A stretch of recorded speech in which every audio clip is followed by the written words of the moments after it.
This video is sponsored by the Magic Candle Company. Use code RoxyLand15 to get 15% off your order and help support the channel. I've never been the biggest Star Tours fan, but since the refurb in 2011 from Star Tours to Star Tours The Adventures Continue, I've always enjoyed the creativity used in the ride to immerse us into one of the largest franchises in the world. However, with the introduction of Galaxy's Edge to both Disneyland and Walt Disney World, does Star Tours now become redundant?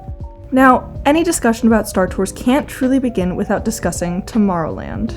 I wasn't going to get into this as early on in the channel as this is, but here we are.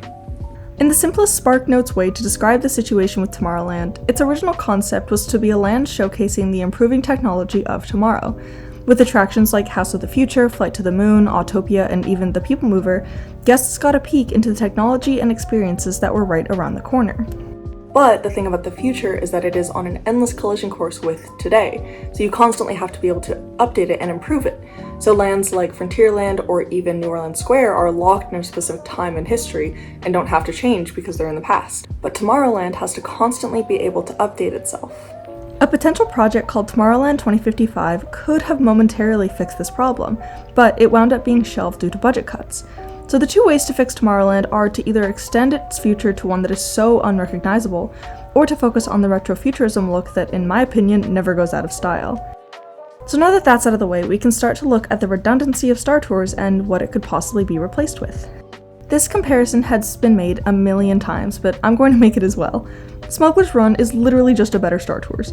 One of the biggest guiding principles in theme park development is to allow guests to step into their favorite world and fantasies. Web Slingers lets you shoot webs like Spider-Man, Jungle Cruise takes you back to the 1920s to explore on a riverboat, and Big Thunder Mountain takes us to the Old West. Smuggler's Run allows guests to fully fulfill the fantasy of crewing the Millennium Falcon, and creates a personalized experience for each member of the 6-person crew. Star Tours, on the other hand, is basically just a space airline terminal. It is a clever idea as a way to incorporate the Star Wars IP into Disneyland, but when you've seen the updated version of Star Tours in Smuggler's Run, it makes going on the ride less necessary every trip. Not only does Star Tours feel redundant at Disneyland, it also feels wildly out of place considering Galaxy's Edge is on the complete opposite side of the park, making it incredibly disconnected from the rest of its world. Now, I'm not one to talk about the Star Wars canon, but I do know that Galaxy's Edge is exclusively set in the newest trilogy, meaning you won't see any characters from the original trilogy or the prequels walking around. So for people who are fans of those eras, Star Tours serves as the only way to see those characters and explore their worlds. If only there was a way to make Galaxy's Edge more canon inclusive. In the hypothetical world where Disney did get rid of the Star Tours and changed it to another ride, the possibilities are endless. We know an Avatar experience is coming to Disneyland, but until we know what that looks like, I think Star Tours should be changed into an Avatar attraction. And the good thing is, I'll be having a completely unbiased opinion of Avatar because it had no impact on my life whatsoever. In terms of the opposite coast, Star Tours in Walt Disney World sits in the back of Hollywood Studios right next to Galaxy's Edge, which feels more fitting and in my opinion should then stay open. I really like how some rides are exclusive to some parks because it makes the trip to the other parks feel so much more necessary. If Star Tours only existed in one of the American parks versus both of them, it would turn it into a must-do at Hollywood Studios. And considering Walt Disney World already has Pandora and Animal Kingdom, this IP integration doesn't feel as necessary. One of the things that Tomorrowland has lost over the years is its influence of edutainment, and this ride could be the answer to that problem. The ride and its queue could focus on the importance of environmentalism and, for lack of better wording, living with the land. There is one main problem. The Flight of Passage show building is so much bigger than the Star Tours show building, meaning the ride wouldn't be able to be exactly like Flight of Passage, but would still have to compete with the impressiveness of Flight of Passage. The show building could be themed to an Alpha Centauri expedition base, but that is almost completely overridden by plant life, very similar to that of Flight of Passage. As you get deeper and deeper into the ride queue, your surroundings become less and less industrial and contain more plant and animal life. Considering animatronics are used throughout Star Tours, being able to bring Avatar animatronics, like the Shaman of Songs or the Floating Avatar, into the ride and the queue would be a must. Because of the lack of space, I assume the ride would have to be primarily a simulator attraction, but that doesn't mean it has to take away from the story or its possibilities. For context, our hypothetical Avatar ride will be put in between the events of the first movie and the second movie, so in between where no movie came out.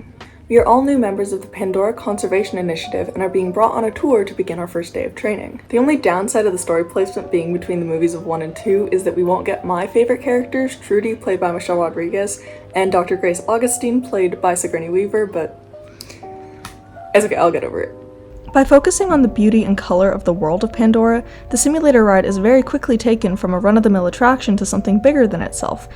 In keeping the same Star Speeder ride vehicles, but putting screens on every doors as if they were windows, the ride now allows for every single person to be immersed in the attraction, rather than just those who are sitting in the front row.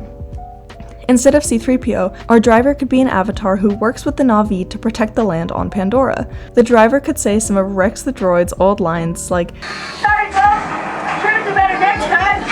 I'm not working hard and I'm still getting used to my programming." but instead of programming its ship or something, I don't know. While we're touring the base and seeing the beautiful sights, sounds, and smells of Pandora, Norm Spellman appears on the screen to alert us that the Resources Development Administration, the bad guys, have returned to Pandora and are attempting to overtake the Tree of Souls once more.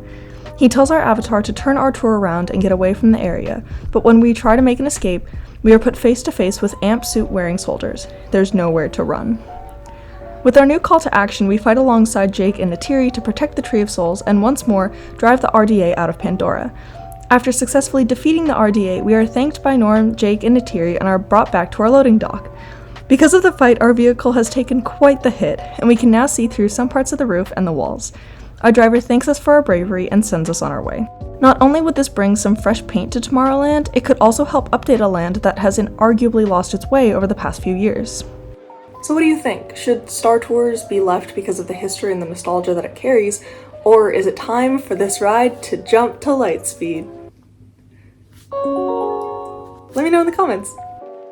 A huge thank you to Magic Candle Company for sponsoring this video, and a huge thank you to you for watching this video. You can find me on Instagram and TikTok at Roxyland Media, and I will see you all next time. And Dr. Grace August. We are all new members of the Pandora Institute. What am I doing? We are all new members of the Pandora Conservationist Institute. Conservation! We are all new members of the Pandora Conservation Initiative.